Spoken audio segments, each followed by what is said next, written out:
last game overall? I think overall, defensively, we need to. We can't allow 40 free throws in a game, regardless if it's overtime or not. That's just too many fouls and putting guys on the line too easily. Mike talked about he's not necessarily showing up in games, but he believes that there's more of a cohesiveness in practice. Is that surprising to you at all? I mean, I know it's still preseason and you're working on a lot of stuff, but are you surprised that it looks that disjointed at times? No. I mean, I think obviously going to a game is a lot different than practice, but we have to be able to implement what we've done in practice onto the court, and there's no way around it. We have to be better in the games, and we're not playing the way that we know that we're capable of playing.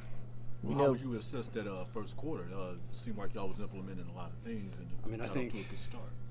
I think last game, and I think even the first game against Toronto, I think we had a really good first quarter, and we just didn't withstand that throughout the entire game. So we have to be better throughout the course of the game, not just starting the game. But I mean, it's a good start. It's always good. It's always good to have a good first quarter, but we have to try to play that way the entire game. We just talked to Malik, and I know you guys have such a good relationship, but how much are you in his ear this year about, we need to see playoff Malik, regular season quite often, and since we've been back, I mean, there's no, we're not surprising anybody. There's not that factor coming into the game, coming to this season. Obviously, last year we might have surprised a few people. We didn't surprise ourselves, but we might have surprised some other people. But coming into the season, people know how we play. They know what we do, and we have to be able to do that the entire season, not just trying to flip a switch going into the playoffs. Mike talked about your offense, and I think he called it early flow. He wanted you guys running that a lot more than last year. You only ran it 3.8% of the time last year. Are you still in that mode, or is he opening up the playbook and letting you guys run more of the stuff you were running last year as well? Right now, I mean, beginning of the season, we're not running that many things, but what we are running has many different options. So that's where we're at right now. Throughout the course of a season, more plays are put into the playbook. Obviously, we have a lot of guys from last year, but we still want to emphasize, what our main offense is, and that's what we're basically practicing right now and practicing in games as well. How much of a limitation does that feel like it is right now as you guys are kind of drilling that stuff that he wants you to? I don't think it limits us.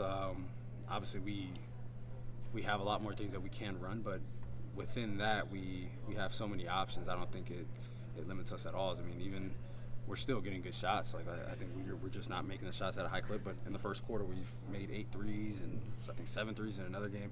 We've gotten the shots that we want to get, and it's not like we're shooting tough shots. We're getting good shots. So we need to continue to do that, continue to get better at that, and then we'll open up the playbook. We know what we have. I know Mike's been talking about defense and physicality for a while. I'm curious where you think you've taken strides defensively. Myself? Or you. Just being able to blow up DHOs and getting over ball screens, just really emphasizing that. I mean, that's a lot of these guards in the league. Obviously, you just want to try to make them as uncomfortable as possible. Obviously, you're not going to lock guys up every single game. Some games, guys might go for 40. That's just the way that the league is, and that's how good guys are. But you're just trying to make it as tough as possible and just make it to where they're running their offense out just a little bit further away than where they want to run it. And I think that's a win for defense. Does that take another level of stamina for you, in your off-season conditioning, because you're focused on so much defensively, but Mike wants you guys to really play with a lot of pace? Yeah, definitely. I mean, you push the pace the way that we do. You get to the basket the way that I do. Being able to stop a guy who's also elite on the offensive end is a hard thing to do, and you have to be well conditioned to do it. But that's where I want to be. How much do you enjoy kind of this, budding rivalry now with Golden State? I mean, we play them so often. Played them 11 times last year. I don't remember if we played them in the preseason.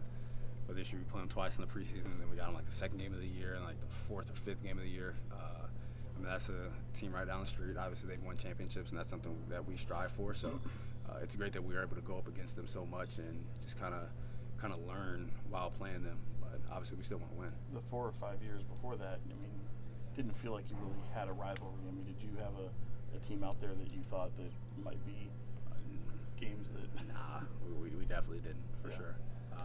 Obviously, I think last year changes a lot of things. I mean, obviously it was one good year, but we have higher expectations for ourselves, and we want to put ourselves in the same conversation as teams that are contending for championships. A couple more guys. Are these ankle braces new? Is that something you're? No, I've been wearing these ever since I had that ankle sprain. I my third year. Oh, okay. Yes, I've been wearing them since then. Cool. Thanks, guys. Appreciate you. I